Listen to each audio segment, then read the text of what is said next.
Hello प्यारे बच्चों, welcome back to learning. आज हम पढ़ेंगे प्रेजेंट कॉन्टिन्यूअस में WH वर्ड से स्टार्ट होने वाले सेंटेंसेस को, जिनमें हिंदी वाक्य में बीच में कोई भी प्रश्नवाचक शब्द आता है। ठीक है, उन वाक्यों को आज हम बनाना सीखेंगे प्रेजेंट कॉन्टिन्यूअस टेंस के इंट्रोगेटिव सेंटेंसेस। ठीक है, तो चलिए शुरू करते हैं। हम सबसे पहले हम पहचान देखते हैं। तो यह एक एग्जाम्पल लिखा हुआ है हिंदी में। अब हम इसको पहचानेंगे, इसको ट्रांसलेट कैसे करेंगे इंग्लिश में। ठीक है, तो सबसे पहले हमें पहचान करनी होती है, और हमने प्रेजेंट कॉन्टिन्यूअस टेंस की पहचान 3 बार पढ़ चुका है, पॉजिटिव, नेगेटिव एंड इंट्रोगेटिव में। ठीक है, अब ये डबल इंट्रोगेटिव के सेंटेंसेस हम पढ़ेंगे, जिनमें बीच में क्वेश्चन वर्ड होगा, मतलब हिंदी में क्वेश्चन शब्द होगा, प्रश्नवाचक शब्द होगा।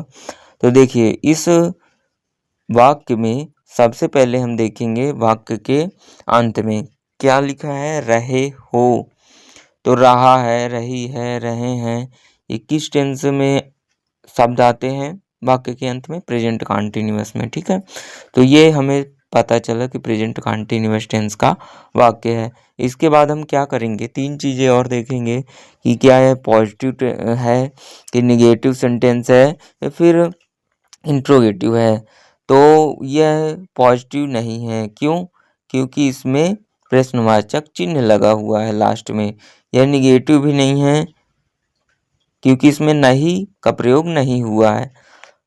बट ये क्या है, प्रश्नवाचक वाक्य है, मतलब इंट्रोगेटिव सेंटेंस है, प्रश्नवाचक वाक्य हिंदी में, है ना, क्योंकि इसमें प्रश्नवाचक शब्द बीच में लगा है ना। तो अब हम प्रश्नवाचक शब्द 2 तरीकों से हमने स्ट्रक्चर पढ़ा था पिछले वीडियो में, कि एक क्या से शुरू होने वाले होते हैं प्रश्नवाचक वाक्य, क्या से शुरू होने वाले, जिसमें क्या सबसे शुरू में रहता है, लेकिन इस और दूसरा इंट्रोगेटिव जो सेंटेंस बनता है उसका स्ट्रक्चर अलग होता है। तो ये दूसरा ही वाला है। हमने जो क्या से शुरू होने वाले शब्द वाक्य हैं उनको पिछली वीडियो में आपको बहुत ही अच्छे से समझाया, तो आप जाके उसको देख सकते हो एक बार, फिर इसको आप पढ़ो तब समझ में आएगा। तो इसमें बीच में है प्रश्नवाचक शब्द, तो अब हमें इसका स्ट्रक्चर देखना पड़ेगा और उस स्ट्रक्चर के हिसाब से हमें बनाना पड़ेगा। ठीक है, इसका स्ट्रक्चर क्या होता है, अलग होता है उससे। चलिए देखते हैं। तो सबसे पहले हम शुरू करते हैं जब हिंदी वाक्य को प्रेजेंट कॉन्टिन्यूअस इंट्रोगेटिव में बदलने के लिए, तो सबसे पहले हम क्या लगाते हैं, WH वर्ड का उपयोग करते हैं। ठीक है, जो वाक्य में कहीं पर भी क्वेश्चन वर्ड यदि है, मतलब प्रश्नवाचक शब्द है हिंदी वाक्य में, तो हम उसको बदल के WH वर्ड मतलब क्वेश्चन वर्ड को सबसे पहले लिखते हैं। देन इसके बाद हम इज MR का प्रयोग करते हैं, एंड उसके बाद हम सब्जेक्ट का प्रयोग करते हैं, फिर वर्ब का फर्स्ट फॉर्म और उसमें ING जोड़ देते हैं, उसके बाद ऑब्जेक्ट, एंड देन उसके बाद लास्ट में इंट्रोगेटिव सिंबल लगाते हैं। तो यह बहुत ही ज़रूरी होता है सिंबल लगाना। यदि किसी भी वाक्य में, चाहे वो हिंदी हो चाहे इंग्लिश का हो, यदि क्वेश्चन वर्ड आया है कहीं पर भी, तो हमें लास्ट में इंट्रोगेटिव सिंबल लगाना बहुत ज़रूरी होता है, अन्यथा हमारा पूरा सेंटेंस गलत माना जाएगा। ठीक है, तो चलिए इस सेंटेंस को हम क्या करेंगे, इंग्लिश में ट्रांसलेट करेंगे। ठीक है, प्रेजेंट कॉन्टिन्यूअस इंट्रोगेटिव सेंटेंस का स्ट्रक्चर लगाएंगे और फिर इसको, इस हिंदी वाक्य को हम इंग्लिश में बदलेंगे। ठीक है, तो चलिए स्ट्रक्चर देखते हैं। तो स्ट्रक्चर में सबसे पहले हमें क्या करना है, WH वर्ड का प्रयोग करना है। तो हम इस वाक्य में, हिंदी वाक्य में सबसे पहले प्रश्नवाचक शब्द ढूंढेंगे कौन सा है। तो प्रश्नवाचक शब्द कौन सा इसमें, क्या, क्या काहे माने होता है, व्हाट माने। तो सबसे पहले इस फार्मूले के हिसाब से हमें क्या लगाना है, क्वेश्चन वर्ड। तो क्या काहे माने होता है, व्हाट माने, तो सबसे पहले हम क्या लगाएंगे, व्हाट। फिर क्या लिखा हुआ है, इज MR का प्रयोग करना है। तो इज MR का प्रयोग हमेशा सब्जेक्ट के अनुसार होता है। तो सब्जेक्ट क्या है इसमें, हम पहले इस हिंदी वाक्य में सब्जेक्ट मतलब कर्ता ढूंढेंगे। तो तुम है, सब्जेक्ट क्या है? तुम। तो तुम काहे मने होता है? यू मने। तो यू के साथ क्या किस हेल्पिंग वर्ब का प्रयोग होता है?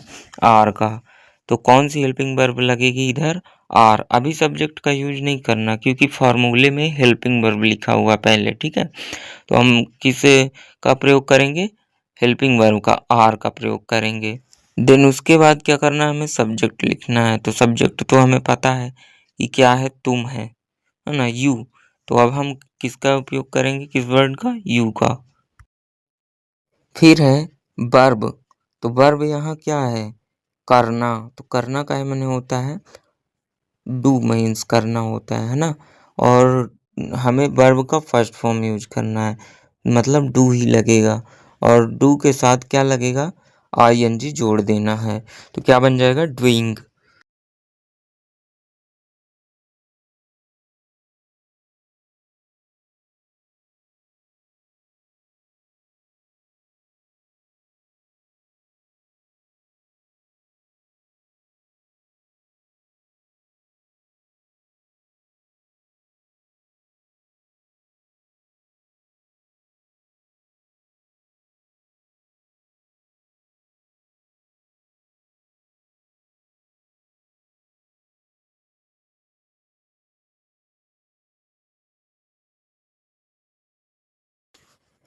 फिर लिखा है सब ऑब्जेक्ट। तो ऑब्जेक्ट तो इसमें है नहीं, तो क्या करेंगे?